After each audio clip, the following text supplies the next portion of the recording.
Guys, आप सभी की प्रिपरेशन कैसी चल रही है। तो अगर आप स्टूडेंट हैं क्लास 12 की तो ये क्वेश्चन आपके लिए है, और साथ में अगर आप नेट के प्रिपरेशन करें तो आपके लिए भी हेल्पफुल होगी। देखिए, मनी एंड बैंकिंग की बात करें हम लोग मैक्रो इकोनॉमिक्स में, थोड़ा सा मैं क्लियर कर देती हूँ।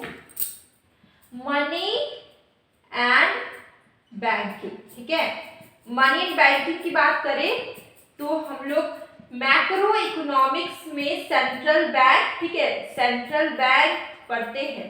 ठीक है, मैक्रो इकोनॉमिक्स में हम लोग सेंट्रल बैंक और कॉमर्शियल बैंक पढ़ते हैं, मनी सप्लाई पढ़ते हैं, कंपोनेंट्स ऑफ मनी सप्लाई पढ़ते हैं। ये हम लोग का किस में है? क्लास 12 में का है। ठीक है, देखिए क्लास 12 अगर हम बात करें मैक्रो इकोनॉमिक्स के सिलेबस की, तो इसमें हम लोग क्या पढ़ते हैं? मैक्रो, ठीक है, मैक्रो में हम लोग पढ़ते हैं सेंट्रल बैंक, कॉमर्शियल बैंक, ठीक है, ये सब हम लोग पढ़ते हैं। और सेंट्रल बैंक, कॉमर्शियल बैंक पढ़ते हैं हम लोग मैक्रो इकोनॉमिक्स में, और यहाँ पर हम लोग मनी सप्लाई भी पढ़ते हैं। ठीक है, और अगर आप नेट इकोनॉमिक्स की बात कर रहे हैं, नेट इकोनॉमिक्स की, तो उसमें एक सब्जेक्ट टोटल 10 यूनिट्स होते हैं। ठीक है, नेट इकोनॉमिक्स की अगर हम लोग बात कर रहे हैं, इकोनॉमिक्स लिखना था, इकोनॉमिक मैंने लिख दिया। ठीक है, नेट इकोनॉमिक्स की अगर आप बात कर रहे हैं तो उसमें हम लोग टोटल 10 यूनिट होता है। ठीक है, तो इसमें एक यूनिट है आपका मनी एंड बैंकिंग, जिसमें कि हम लोग पढ़ते हैं central bank, commercial bank, money supply, ये सब उसमें भी पढ़ते हैं। ठीक है, तो अगर आपने मेरा जो सेंट्रल बैंक पे वीडियो होगा वो आपने अगर नहीं देखा है, money supply, components of money supply पे वीडियो नहीं देखा है, ठीक है, सेंट्रल बैंक पे मैंने एक पर्टिकुलर वीडियो बनाया है जिसमें मैंने डिटेल में पढ़ाया हुआ है। मनी सप्लाई और उसके कंपोनेंट्स पे मैंने वीडियो बनाया हुआ है। अगर आपने नहीं देखा है, ठीक है, तो मैं आई बटन में डाल दूंगी, आप एक बार क्लिक करिएगा, वीडियो ओपन हो जाएगा, आप उसे पढ़ लीजिएगा। ठीक है, तो क्वेश्चंस करना आपके लिए इजी हो जाएगा। ठीक ना, अभी हम लोग डिटेल में क्वेश्चन को नहीं करेंगे, अगर डिटेल में करेंगे तो वीडियो काफी लंबा हो जाएगा। ठीक है, तो इसको हम लोग अभी डायरेक्टली करते हैं। अगर आपको देखना है तो आप आई बटन में क्लिक करिएगा, आपको मनी सप्लाई और उसके कंपोनेंट्स मिल जाएंगे, सेंट्रल बैंक्स वगैरह मैंने थोड़ा बहुत पढ़ाया और वो सब आपको मिल जाएंगे। ठीक है, चलिए अब क्वेश्चन करते हैं। देखिए क्वेश्चन क्या है, very simple, question is very simple, कुछ भी टफ नहीं है।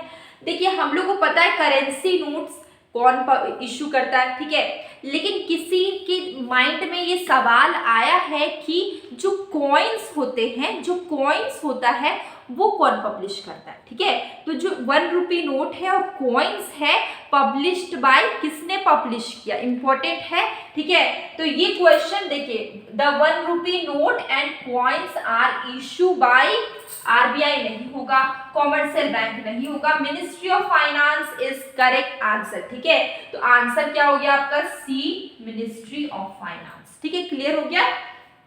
अब देखिए यहाँ पे, which of the following is not a quantitative method of credit control. ठीक है, तो अगर हम बात करें क्रेडिट कंट्रोल की, स्पेस नहीं है, मैं कहाँ लिखूं, मैं यहाँ लिखती हूँ। ठीक है, अगर हम बात करें क्रेडिट कंट्रोल की, ठीक है, तो इसका 2 मेथड होता है, एक होता है क्वांटिटेटिव और एक होता है क्वालिटेटिव। ठीक है, 2 मेथड होते हैं, क्वांटिटेटिव होते हैं, क्वालिटेटिव होते हैं। इस पे मैंने डिटेल वीडियो बनाया हुआ है। ठीक है, आप देखेंगे तो आपको मिल जाएगा। तो देखिए क्वांटिटेटिव मेथड होते हैं, क्वालिटेटिव मेथड होते हैं। तो आपको क्वेश्चन क्या पूछा जा रहा है कि इसमें से कौन सा, 4 ऑप्शन है आपके पास, open market operation, margin requirement, variable reserve ratio और बैंक रेट पॉलिसी। आपके पास 4 ऑप्शन, आपको ये बताना है इनमें से कौन सा है जो कि क्वांटिटेटिव मेथड नहीं है क्रेडिट कंट्रोल का। ठीक है, क्वांटिटेटिव मेथड नहीं है क्रेडिट कंट्रोल का, वो क्या आपका, वो है आपका मार्जिन रिक्वायरमेंट। ठीक है, ये क्वांटिटेटिव नहीं है, इसका मतलब ये क्या है, क्वालिटेटिव है। ठीक है, क्वांटिटेटिव मेथड नहीं, इसका मतलब क्या है, क्वालिटेटिव है।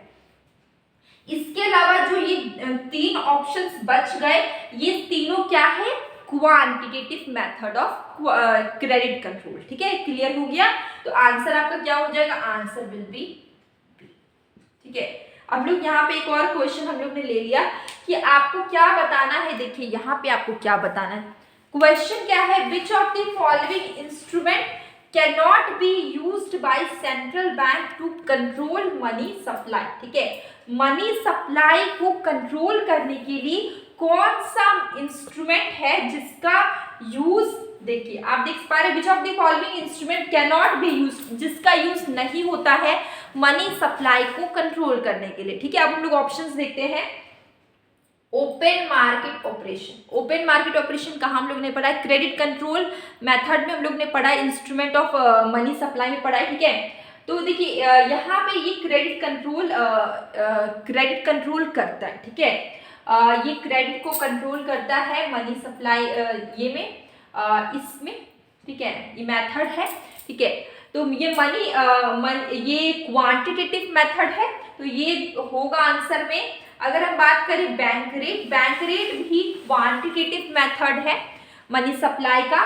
Repo rate is also quantitative method of money supply.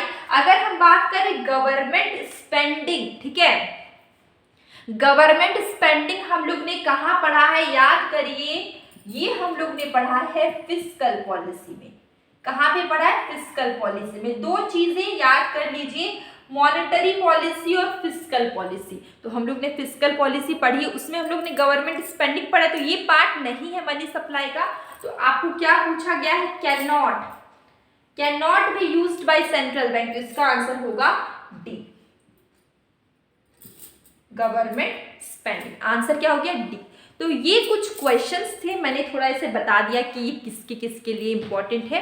ठीक है, तो आपको समझ में आ गया ये चीज़ आपको डिटेल में। तो अगर आप इस चैनल में नए हैं तो प्लीज़ सब्सक्राइब कर लीजिए और बेल आइकन को ज़रूर प्रेस करिए। इससे क्या होगा, आने वाले सभी वीडियोस की नोटिफिकेशन आपको मिल जाएगी, कोई भी वीडियो आपका मिस नहीं होगा। डेली मैं शॉर्ट वीडियो डालती हूँ जिसमें कि मैं क्वेश्चंस पूछती हूँ, आप उसका आंसर ज़रूर करें।